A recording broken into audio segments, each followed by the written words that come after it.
welcome to another episode of We're Not Wizards. My name's Richard. I will be your host for today, tomorrow, for infinity and beyond. Because we're not in the Sun realms, we're not in the Star realms, because that's not a bitter topic at all with the next guest that I've got on. Yeah, we're going to be bringing up that stuff. We're going to be laying it. As I'm going to say, we're going to be bringing our stuff to the table here. Oh yes, we are. Because joining me today to talk all about his game thing that he's going to be bringing to Start Airy Kick thing is he's maybe, I don't know if he's, I can't remember, I can't count, because he's either thing 10, thing 11, or he's thing 12 games. I'm some sort of thing. It's Sean Epperson. Hey, everybody. Hey, Sean. Do you know what you do? See, when you get somebody that like disarms you completely at Star Realms all the time and you get them back on the show, then what you do is you disarm them straight away by making them laugh for 2 minutes before they come on. So when they first come on and they start to chat, they can't chat because they can't talk Exactly. properly. How you doing, son? You good? I'm doing really great. It's been a very crazy week as we're getting ready for the Kickstarter that's coming up here very soon. 5 days away as at the time of this recording. Yeah, I know. It depends when I'm going to launch it. It might be another 30 days or so. It depends. It depends on you, Sean. Depends on what happens in Star Realms, Sean. Exactly. You're saying I need to throw the games. I see where you're leading here. Saying that at all. There's a whole lot of editing that can go on. Let me just say that. There's a whole lot. Okay. Hello and thanks for joining us. Yeah, as I said, I don't know where I'm going. Anyway, Sean's from Thing 12 Games, right? And Sean's got a Kickstarter coming out. But when me and Sean have this continual conflict going on Star Realms all the time, and all the time, Sean continually beats me. So he's now decided that he's going to come on somebody's show who he continually beats at Star Realms, and then he's going to hand over his audio file, and he's going to really think that I'm not going to do anything with it. That's a brave man. Well, it's kind of like, beating your server, that comes and takes your order, and then you're like, wow, I really hope they don't spit in my food. Exactly. It's like, where are you going? I'm going to the toilet. What are you doing with that burger? Garnishing it. You've had a couple of victories in Star Realms, so you're not doing terrible. You can't really backtrack on this. You can't really backtrack on this. Last time we spoke, it was about Dice of Pirates, wasn't it? Yeah, that's exactly the game. That was a long time. I mean, where are you with that now? Where are you with fulfillment and things like that on it? That one's really close. We have some pictures that were sent to us from manufacturing. We had a couple of problems where the colors of items just weren't up to our expectation of quality. That's something that's very important to us. Like, we don't want to just, crap something out there, get it out there as fast as we can. Like, we want it to be good. And the original dice that they sent to us, the ship color, it was supposed to be brown, and it looked more like baby poo. So, that's not what we want people to associate with it. There's kind of different levels of baby poo colour, though, because you've got was it the mercosium that you get at the beginning, which is just black tar, right? And then you remember that. Oh yes, that's an exciting day of being a parent. Oh, look at you! Look, they're so cute and they're so lovely, and oh my goodness, what's that? What is that thing? Liquid evil coming out of your child. Yes. It's like, what's this? It's like Alien 5. It's Prometheus. So, yeah, but I mean, have things got sorted out over that? Because I know that you had the ship thing to kind of get sorted out with the strength of the actual masks themselves to ensure that they could get through the shipping process. Yeah, exactly. Yeah, that was the other thing, is that the prototypes that they sent us for the ship, it was just not. It was going to break, and we didn't want that to happen. So we had to get the model of the ship tweaked a little bit and adjusted. So everything is all good to go. However, I'm happy to report. So manufacturing sent us some pictures to finally verify, like, here's the final colors of some stuff. Are you guys fine with that? I'm like, yep, we are. It looks great. So They're going to be hitting the punch button, get that ready to go here soon. I believe we should be sending this out to people in August, which Yeah. is a little bit later than we had originally planned, but um, it's going to be a much better product, so that's good. Yeah, it's always that kind of nervous thing because you've got the money, and then it's a case of do you sacrifice the delivery date in order to make a better product, or do you one of these guys that say, "Oh, we did our Kickstarter on time, and we're getting out to you on time," and then having people get the box and go, "Oh, somebody's let a baby poo in here." Exactly. No, and as long as you're being communicative to the audience, I think they've like people have been responding well to it. Like, hey, yeah, they're not on time, but they've been responding to us. They've been very open about what's going on. So it's not like we're taking the money and running. Like we're off getting beers in Tijuana or something like that. Like No. we're sending information about it and showing pictures and they're plugged into what's going on. They're very aware of like here's exactly why and the purpose of it all. So I think that helps. Yeah, but also on the other side of it is that if you're going to be bringing out the next Kickstarter as well, you are almost in some cases hoping that some of these people that have backed the previous games will return and kind of support you on this campaign as well. So I think you being honest and saying, right, okay, this is where we are, this is what we need to do, and we need to make sure we're giving you the best product. I think kind of people appreciate that. I also think that people don't mind if a Kickstarter's late. I don't think they really mind. I think if you've not done a Kickstarter, if you're not backed a Kickstarter before, I think maybe you're kind of like, where's my stuff? But I think if you're kind of like a seasoned veteran, you're kind of like, wow, 6 months late, you really turned it around, kind of thing. But not in a sarcastic way, and as a genuinely kind of, yeah, this Right. is how these things kind of work. Um, how long has your cat been involved in the co-design thing? Cause Right. She's very chatty all of a sudden. Like for it's like like the it's last like hour, she's been fine, but now she wants to just it's meow like nonstop. what's her name? Emmer. Emma. Emmer. It's almost a case of what's he saying? Oh, Daddy's on the phone to a Scottish person. She wants to be a part of the podcast. Oh my goodness. Well, she can Cthulhu. certainly come on. She can certainly come on at any time. Does she play Star Realms? Let's see. Well, she can paw the screen, so I suppose yes. Oh dear, she'd probably beat me as well. That's the disaster thing about it is that you would give her the kind of the random stuff, and then she'd just be pawing away and going, "Yeah, that's it. Yeah, that's it. Oh, 27 damage. That's decent, isn't it? Good kitty." I've But actually seen there are some apps out there for cats. You can actually load onto your iPad. And my day job is I'm an iPad developer, like software developer, yeah, and who was it? I can't remember. So it was like a cat food company that put these out, just to see if like cats would respond to it. And there are things like like there's fish swimming around. You can get the cats to paw the fish and actually like hit them and respond. So there's if you're interested in cat apps, they're out there. are you? I mean, are you going to be developing these? Have you thought? Have you got your own range of cat apps that you're planning?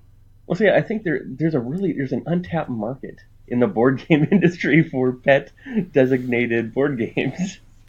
I've seen a lot of people that put pictures of their cats, try to play board games with them on Instagram, um, and I think that is a hidden market. I think there's definitely kind of some kind of you kind of go round the club, Right? you have your cat basket, and everybody lines up. There's a 5-player game. Everybody lines up the cat basket. You put the board in the middle, which is a circle, and then you just put the stuff out there. And you just let all the cats go because that's going to work out kind of really, really, really well. There's all there's all these kind of untapped markets. But what would you call it? I don't know. Oh gosh, Catastrophe. There you go. catastrophe. There you go. There you go. That's That's the it. name. Done. Job done. Job done. Let's get it designed next week. I'll start on the design doc right away. Let's get this done, Sean. We have to get it done. One day, right? I'm going to come out with an idea, right, and it's going to be an absolute killer, and use all are going to be regretting not making it. It's going to be it's going to be the thing that breaks Kickstarter. Exactly. Well, something's going to break Kickstarter. I'll probably end up kind of breaking Kickstarter anyway as it goes. I mean, you tackled kings, you tackled pirates, and now you're now you're tackling marine wildlife, with your latest game, which is all about the seals of Cthulhu. Sean. Yes. I have gone through the deck of cards because you were gracious enough to send us a kind of a copy to kind of look over and obviously give our opinion on it, because like everybody's interested in that. There's no seals in the Seals of Cthulhu. They might have escaped in transit. Sean. Seals could be really wet and slippery. Sean, there's no seals in the Seals of Cthulhu. How can you be releasing a game to the general public and the title itself is a lie? Because I unwrapped all your little baggies and I took like the little string off the other thing, which I'm not going to say what it is. I'll leave that to other people's imagination. There's no kind of related to dog-like marine animals in the entire box, and also I've seen the artwork and not such a thing. So what's going on? It might have been lost in translation. I just really don't, I trusted you. I opened the box and I was like, okay, here we go. Where's the fish meeples? No fish meeples. Okay, where's the ball meeples? No ball meeples. Why is there a big thing about elder gods in here? throw that to one side and out the way. So, what's the game about? It's obviously not about marine life. Yeah, that's true. That's true. We thought about it, but decided to go with the whole Cthulhu thing instead. Yeah. Oh, right, that's what it is. Yeah. Oh, okay. Oh my gosh! And getting to that title, like that wasn't our first go-to. It was. Man, what was the first one? Penguins there was of Cthulhu. Circus Seals of Cthulhu. It was Battle for Arkham, which I liked the punch that title had, but the lawyer person that we frequently talk to, whenever we're dealing with titles, came back and was like, yeah, that's going to be problematic, both from the Warner Brothers and their control over like all things Batman and Arkham related, as well as Fantasy Flight having their control over stuff. So yeah, I mean, you can sometimes get Arkham through, but you open yourself up to potential litigation and cease and desist and all that kind of stuff. I'm like, that sucks. Okay, so we're going to have to come up with a different name. And we batted around a bunch of different ideas, and we finally settled on Seals of Cthulhu, the idea being that the cards themselves are essentially those seals. They're hidden away. They're a doorway to all these powers that can exist. And if you can summon them together, you can open the seals and you open these powers, you open these abilities in the game. And where'd you get the idea? It's a fairly, I do see kind of a lot of, there's like as a genre, it's a relatively kind of popularist kind of genre. So what made you guys kind of sit down and say, right, this is the next game that we're going to be doing? I mean, where did the original idea come from, or has it already been sitting there for a while? The idea for the game I had a long time ago. It's kind of an interesting story. When I came up with the idea, it was basically I had this notion of I have something which you want, and you have something which I want, but those things that we have aren't really worth a whole lot to us as an individual. So there seemed to be something interesting there in that sort of like bartering back and forth of I've got control over you, I've got some influence over you because of what I have. And so I went home and I mocked up the game with these blank cards and tried it out, and it was terrible. I hated it. It was just boring and it was terrible. So I took all the cards, like, whatever, this is a terrible idea, and I shoved it away in my designer box and forgot about it for, oh gosh, a good 8, 9 months or so. And then I was going over to a game night with some friends and happened to see those cards. And so I sat Mm-hmm. down, like, oh, I remember this game, it's terrible. And and then I started kind of like flipping through them, and all of a sudden I had this moment of just inspiration, and I was like, oh my gosh, I think I know how to fix this. I think I know what this is missing. And so I ran back to the table and I quickly mocked them up and ran off to our game night. Yeah. And before we started, I'm like, okay, and I know we're going to play these games and whatever, but I need to sit down and play this with you guys and find out if this is fun at all. It's going to be completely unbalanced and wildly broken and all that kind of stuff. But is there anything fun in here? And they played it, and sure enough, that kernel of fun, that element that wasn't there before, suddenly was, and I was super excited. Like, okay, great, it's there. And so then my business partner and I sat down. We started talking through, what sort of theme matches with what you're doing in this game. This push pull back and forth tug of war, and a cultist and an investigator seem to really work well for that because you've got these diametrically opposed goals and Mm-hmm. you're working against each other. You know that, like, well, this person has some influence over me, and this person, my opponent has influence over me, and I've got influence over them. And that back and forth struggle seemed to work really well with the Cthulhu mythos, and so that opened up a lot of opportunities of where I could take the design from there.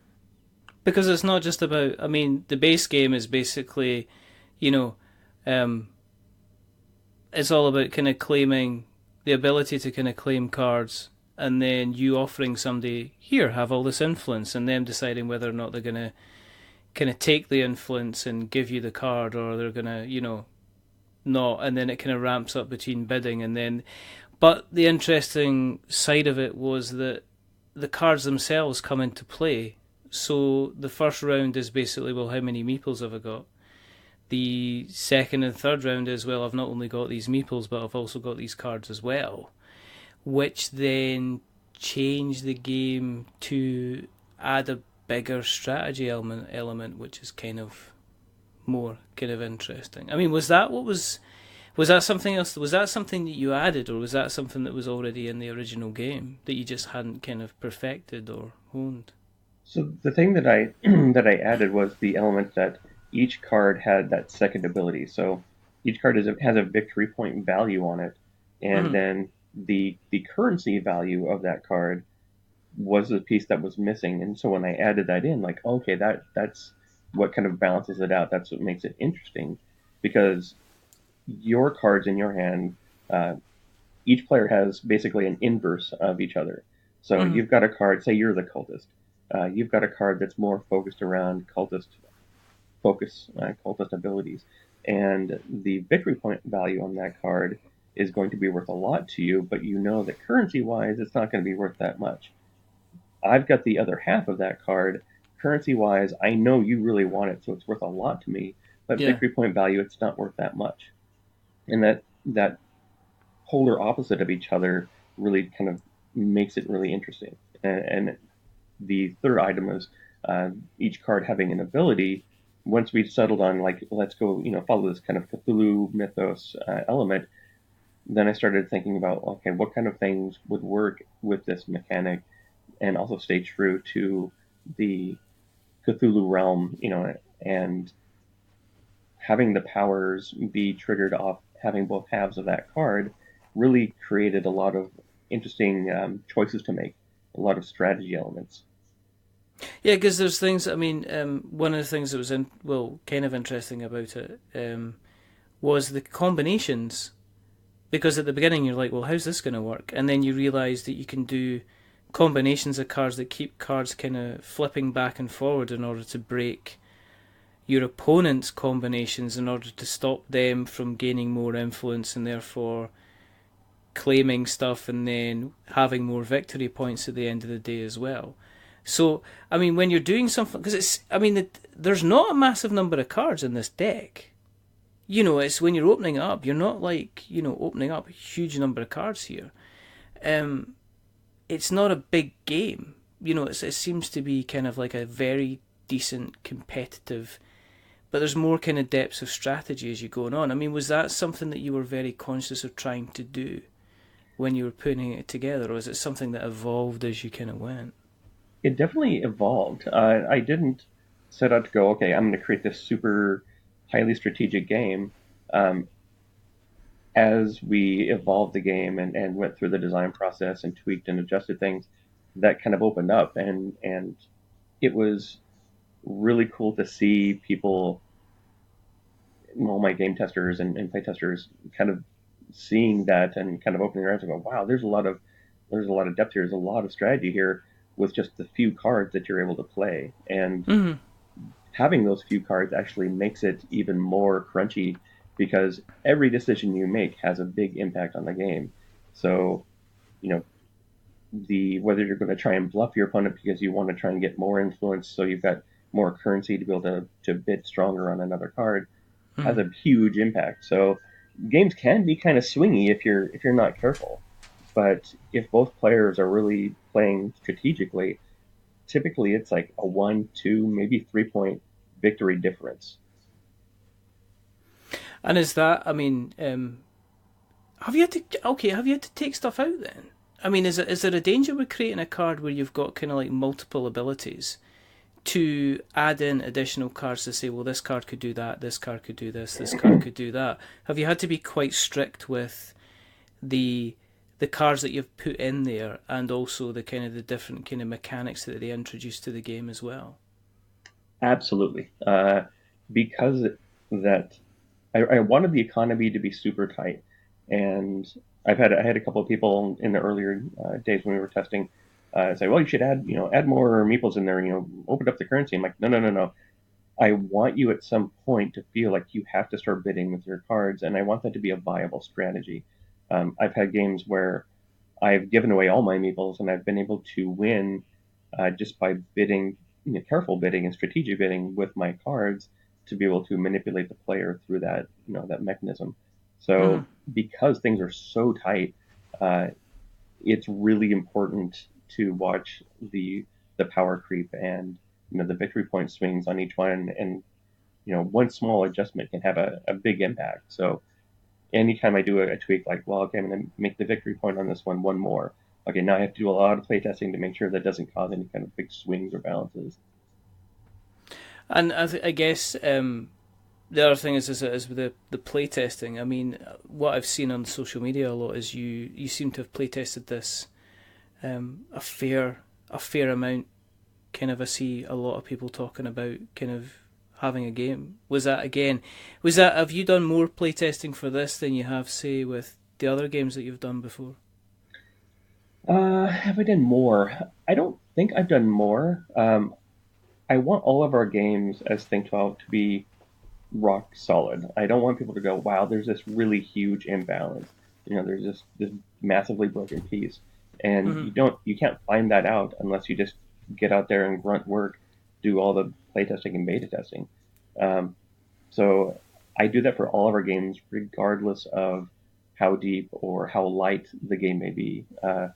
Click Click Boom was another example of one of our games. It's a lighter party style game, but we did a whole ton of playtesting with that just to make sure that there weren't any big issues with the gameplay. There was nothing that was kind of out of balance with the little player powers that were a part of that game as well. And with you, I mean, with you doing the playtesting, was there? Are you thinking expansions and additional cards and things like that you would maybe want to bring in once people have kind of played the base game? Yes. So in the base game, there's additional cards that will be unlocked through Kickstarter, and that's with all the Elder Gods. So the base game has Cthulhu, because you can't have a Cthulhu game without the big man himself, and Mm-hmm. and one of the Shoggoths. And then there's more Elder Gods that you can add in, but each time you add in a card, you have to remove something. So it maintains that 6 card hand balance. Um, Yeah. there are other Elder Gods I want to add in, and there's a different mechanic that I've been wanting to play with, but First, I'm going to see how this game does, and if it does great and people like it, then we'll be able to do some expansions and bring in some new things. As long as we'll have to do a lot of playtesting to make sure it doesn't cause any imbalances. But I've got some plans for it for sure. Okay, okay.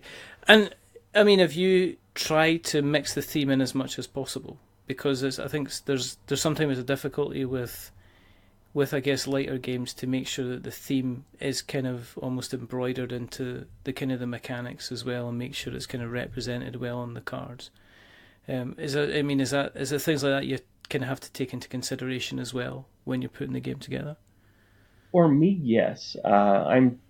I'm very much a pro theme person. Like I want theme to be very high in the games.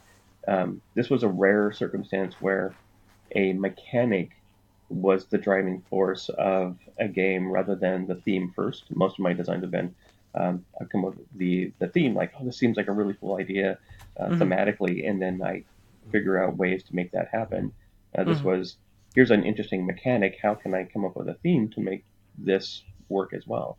So all of the abilities in the game have been very tied thematically back to the Cthulhu mythos. So, um, Cthulhu's power is very thematic to what he represents.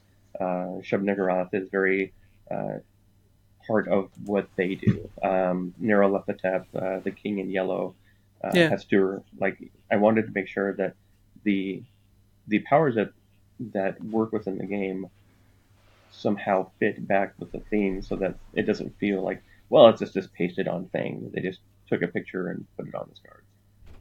Yeah, yeah. No, I think it's a difficult. I think it's a difficult thing to do. I think there's a difficulty between creating something new and inventive and um, having like a theme or having that and then making sure that it sometimes can work or there is a kind of a connection with the mechanics as well. I mean, were you in terms of the kind of the how quickly the game plays because the game it's not a it seems to be a game that can either take 20 minutes to play or it could take even longer to play. Just with, I guess, and that'll increase depending on how often you kind of play the game.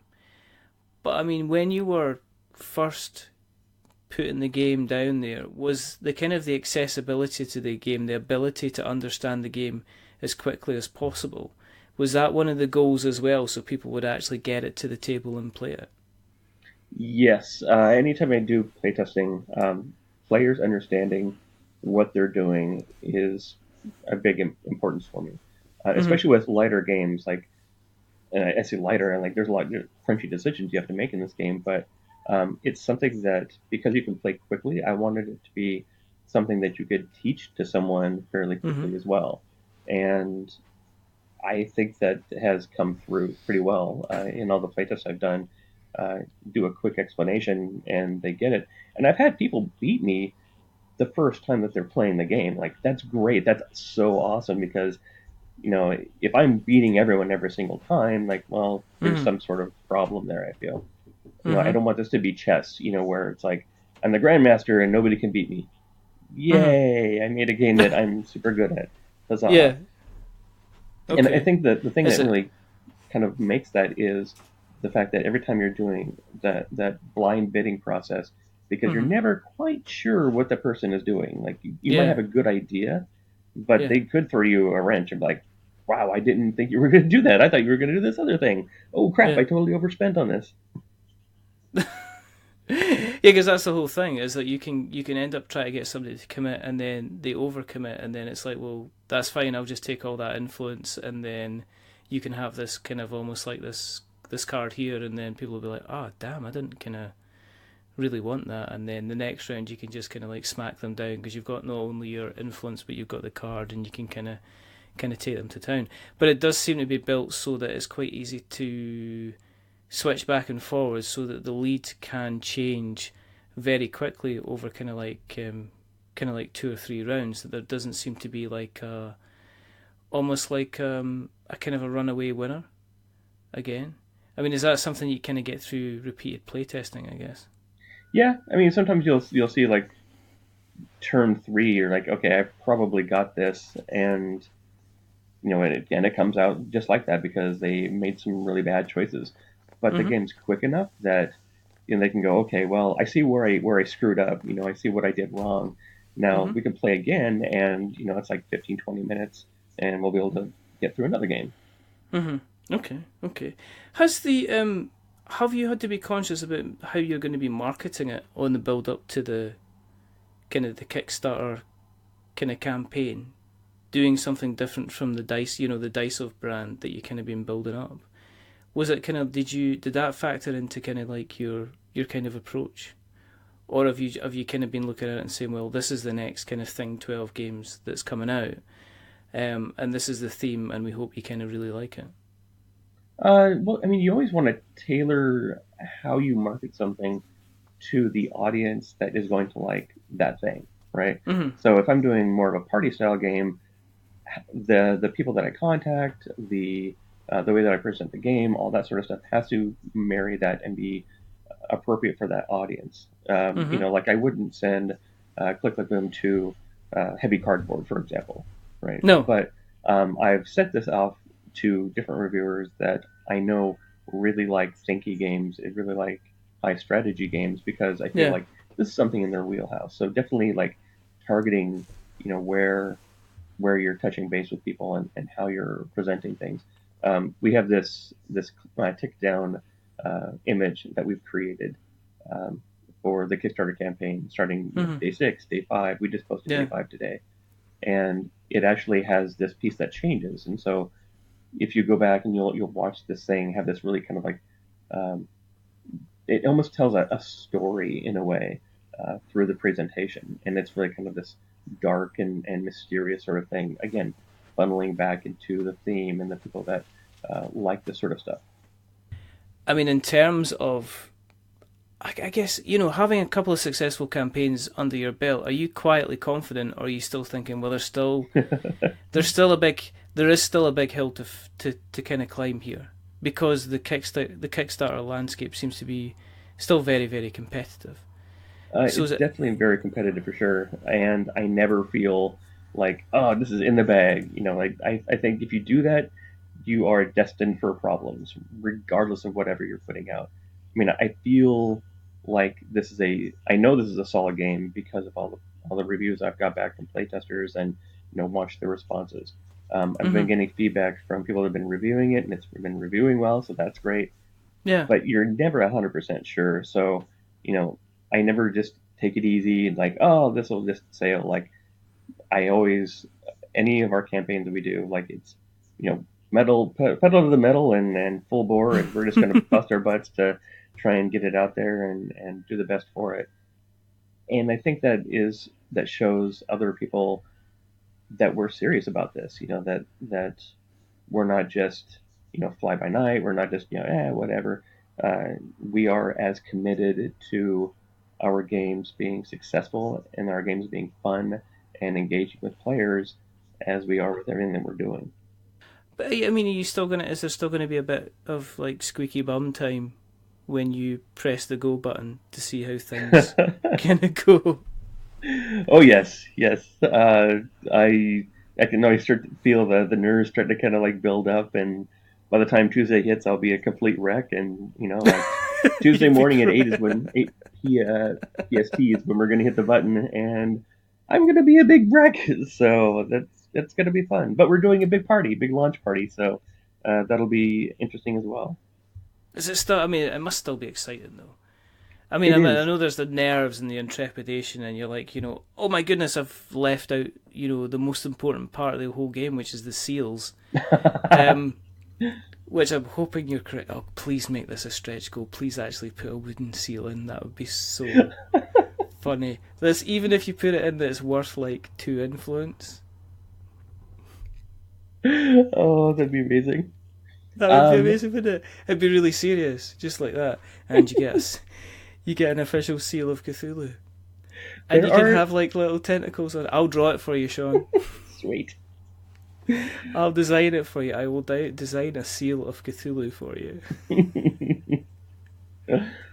There I'm are not. some secrets, some special things that we are planning for the game that My finance person has been trying to spoil, but I've been having to shut him down, Is he which is like doing weird. he's doing like the Mark Ruffalo. Yeah, he's totally like, oh my god, shut up! Don't talk about this. Oh, did you see that? Did you Yes, see the video of Mark Ruffalo kind of like them talking? He was talking about Infinity War like last year or something. He just managed to drop like. And the funniest thing about this is beep, and then he's just like, "What are you doing?" It's just fantastic. Oh, it's the whole thing was. Oh yeah, the whole thing was absolutely just really, really, yeah, funny. So, what do you do with spoiler stuff? I mean, do you paint them green and make them stand outside until they're a proper influence? basically yes. uh, it's tough because he's like, oh, we got to tell all these people. I'm like, no, no, no, no. This is really cool. Like, there's something that we want to bring to the game. It's one of our stretch goals that I haven't seen done in a game ever in the way that we're doing, which is kind of cool. So hopefully we'll be able to unlock that stretch goal. But there's no seals. I'm not going to say anything. That's not a, oh my goodness, that's not a yes. I cannot go right. Okay, that's fine. You know, you've I got. plead I've the not. fifth. You can't. No, you're not. You know, you're in my house now. Oh yeah, that's right. We had this decision. Don't be coming across here with your little flipping amendments and stuff like that, and your rights and things like that. Uh, You're in the UK. You're in Scotland. That's it. You're in trouble. oh, I'm not in Um, Kansas anymore. Definitely not in Kansas.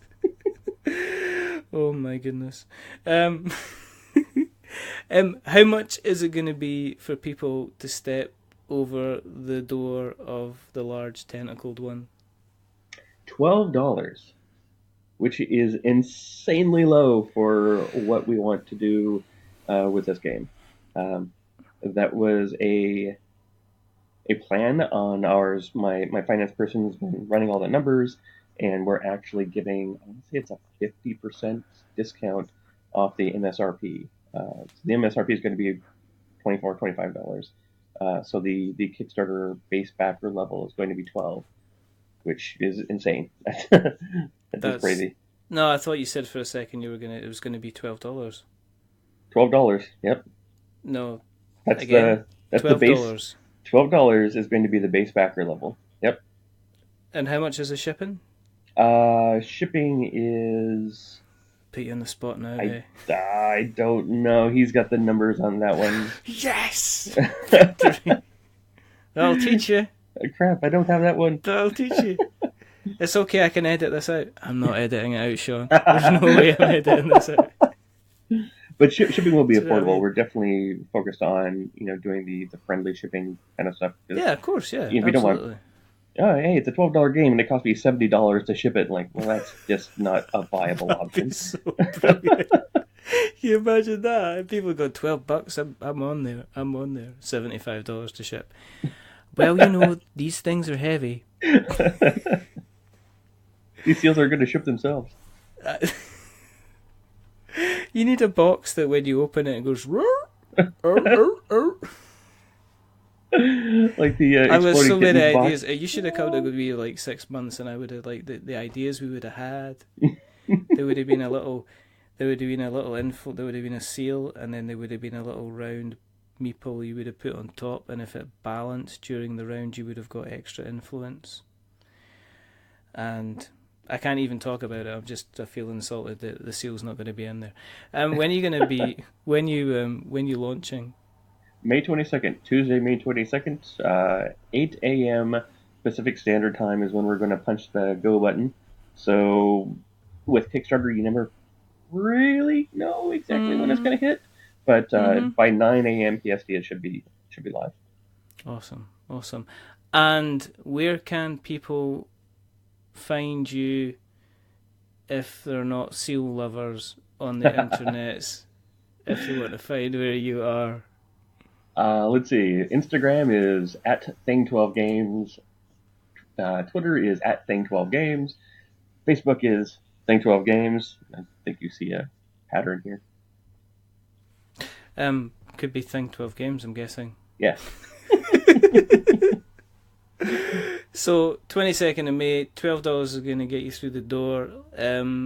If you're interested in a game that's kind of like two-player, competitive, has you thinking, can be changing back and forward, but isn't going to take ages to learn, but is going to take a little while to master, then jump on the Seals of Cthulhu, because it sounds like it could be a little bit of a blast. I'm obviously having to remain impartial.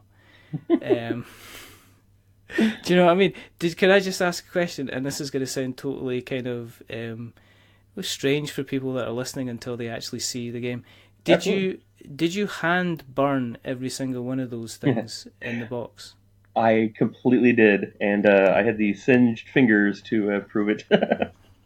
Oh my goodness, really? There was a little bit of pain.